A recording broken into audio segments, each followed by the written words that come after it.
Assalamualaikum warahmatullahi wabarakatuh. Saya Farah Nabila, NIM 040, akan menjelaskan materi yang pertama, yaitu tentang pengertian currency swap. Di sini saya akan menjelaskan pengertian dari currency swap secara umum. Secara umum, swap diartikan sebagai suatu kontrak transaksi pembelian atau penjualan falas dengan spot rate yang dikombinasikan dengan pembelian atau penjualan falas yang sama dengan forward rate. Hard currency atau lebih dikenal dengan nama mata uang keras yang sering digunakan sebagai bahan acuan konversi mata uang domestik suatu negara. Adapun yang termasuk di dalam mata uang keras yaitu dolar Amerika Serikat, pound sterling, dolar Australia, yen Jepang, dan euro. Untuk materi yang selanjutnya yaitu tentang mekanisme currency swap. Bagaimana sih mekanisme dari currency swap? Cross currency swap adalah kontrak antara dua belah pihak untuk melakukan pertukaran jumlah nasional dan tingkat bunga untuk dua mata uang yang berbeda selama satu periode tertentu dengan nilai tukar dan counterparty yang sama. Melalui cross currency swap, kewajiban cabang perusahaan Amerika ditukar dengan kewajiban cabang perusahaan Eropa dalam aktivitasnya dari pertukaran tersebut, maka perusahaan Amerika mendapatkan pembayaran dalam bentuk US dollar dari perusahaan cabang Eropa yang digunakan untuk membayar kewajiban kepada pemegang obligasi. Sementara itu, perusahaan cabang Eropa mendapatkan pembayaran dalam bentuk euro yang digunakan untuk membayar kewajiban kepada pemegang obligasi. Pertukaran ini menyebabkan kesesuaian matching antara pendapatan hasil operasi dengan pelunasan kewajiban pembayaran obligasi. Assalamualaikum warahmatullahi wabarakatuh. Perkenalkan, saya Putri Cahyani, N030, akan menjelaskan tentang interest rate swap.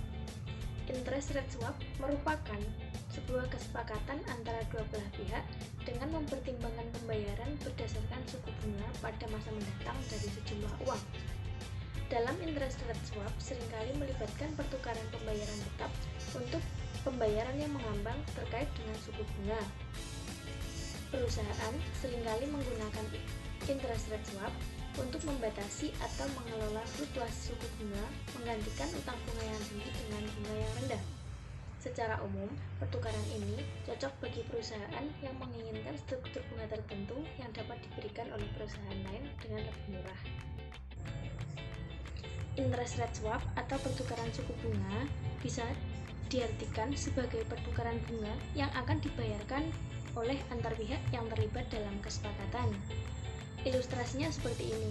Ketika perusahaan A diharuskan untuk membayar bunga variabel, menginginkan pembayaran bunga tetap, maka perusahaan B dapat memperoleh keuntungan dan menanggung resiko dari fluktuasi bunga variabel tersebut. Perusahaan B akan memperoleh keuntungan jika suku bunga variabel lebih rendah daripada suku bunga tetap yang telah disepakati dengan perusahaan A. Karena perusahaan A akan membayar bunga variabel kepada pemberi pinjaman dan selisihnya akan diberikan kepada perusahaan B. Berlaku dengan sebaliknya, ketika perusahaan B bisa merugi jika suku bunga variabel lebih tinggi dari suku bunga tetap yang telah disepakati dengan perusahaan A. Perusahaan A akan membayar bunga variabel yang lebih tinggi kepada pemberi pinjaman dan meminta kekurangannya dari bunga tetap yang disepakati oleh perusahaan B. Jumlah yang dijadikan dasar penentuan bunga dikenal dengan istilah national amount. Dasar ini dikatakan nasional imajiner karena tidak turut dipertukarkan dalam transaksi swap. Interest rate swap hanya menukarkan bunga yang harus dibayar, bukan pokok pinjamannya sendiri. Assalamualaikum warahmatullahi wabarakatuh. Di sini saya Elma Nuryani, NIM 018 dari kelompok 8 akan menjelaskan materi tentang mekanisme interest rate swap. Mekanisme interest rate swap.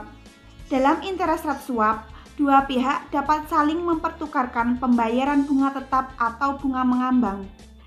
Pertukaran ini timbul karena ada pihak yang membayar bunga tetap, tetapi di sisi lain menerima bunga mengambang. Dan di pihak lain ada perusahaan yang membayar bunga mengambang dan menerima bunga tetap. Masing-masing pihak dihadapkan pada interest rate, resiko perubahan suku bunga.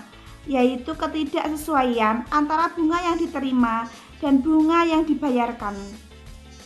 Interest rate swap dapat digunakan untuk mengatasi ketidaksesuaian antara bunga yang dibayar dengan bunga yang diterima, sehingga masing-masing pihak menerima bunga mengambang dan membayar bunga mengambang juga, atau menerima bunga tetap dan membayar bunga tetap juga. Dalam interest rate swap, ada dua pihak dapat saling menyelamatkan dari resiko kerugian karena kenaikan bunga. Sebagai contoh yaitu perusahaan A menerbitkan obligasi dengan bunga tetap 9% dan perusahaan mempunyai portofolio aset atau piutang dengan bunga mengambang.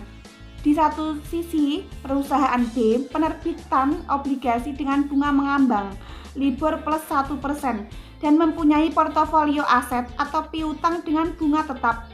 Tiap perusahaan dihadapkan pada interest risk karena adanya ketidaksesuaian antara penerimaan bunga dan pembayaran bunga. Untuk mengantisipasi interest risk ini, kedua perusahaan mengadakan interest rate swap. Dengan interest rate swap, perusahaan A menukarkan penerimaan bunga variabelnya dan mendapatkan pembayaran bunga tetap 9,5% dari perusahaan B. Sementara itu, perusahaan B mengambang pada LIBOR plus 0,5% dari perusahaan A. Dari hasil pertukaran tersebut, perusahaan A mendapatkan bunga tetap dan mempunyai kewajiban membayar bunga tetap. Interest rate swap tidak menciptakan biaya bunga atau penghasilan bunga.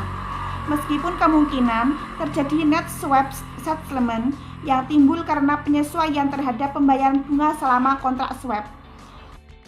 Saya Naraswari Permilda NIM 2008 akan menjelaskan tentang mengapa perlu menggunakan jasa interest rate swap dalam dunia bisnis. Produk layanan seperti ini bisa dimanfaatkan untuk beberapa hal, antara lain yang pertama untuk menciptakan tingkat bunga yang stabil.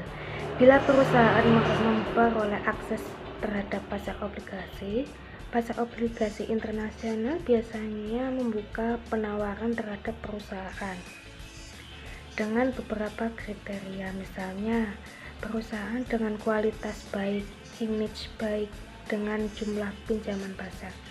Perusahaan-perusahaan besar bisa saja mendapatkan pinjaman dengan tingkat bunga tetap, namun realisasi dalam praktek tidak selalu memberi kesempatan baik terhadap perusahaan-perusahaan yang membutuhkan dana pinjam. Yang kedua, untuk memperoleh dana dengan suku bunga lebih rendah dari obligasi atau kredit investasi bank, hal-hal klasik akan terjadi terhadap interest rate swap. Bila yang pertama, kreditur kuat memperoleh dana pinjaman dari pasar obligasi. Yang kedua, kreditur lemah memperoleh dana pinjaman dari bank. Yang ketiga, kreditur kuat mengakhiri pinjaman dengan kondisi yang mudah dan kemudian meminjamkan dari bank. Yang ketiga, restrukturasi uang tanpa menimbulkan utang baru atau menawarkan kolateral sebagai pinjaman.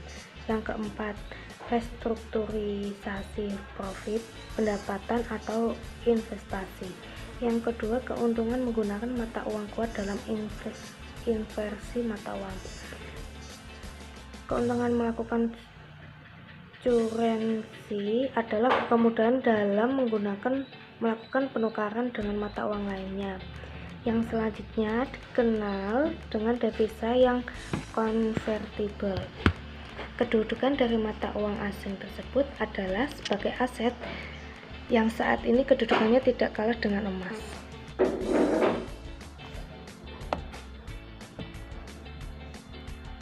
Yang kedua, memperoleh pendanaan dengan mata uang yang berbeda. Yang ketiga, memberikan alternatif bunga yang optimal dalam hal penempatan dana alternatif dalam manajemen likuiditas.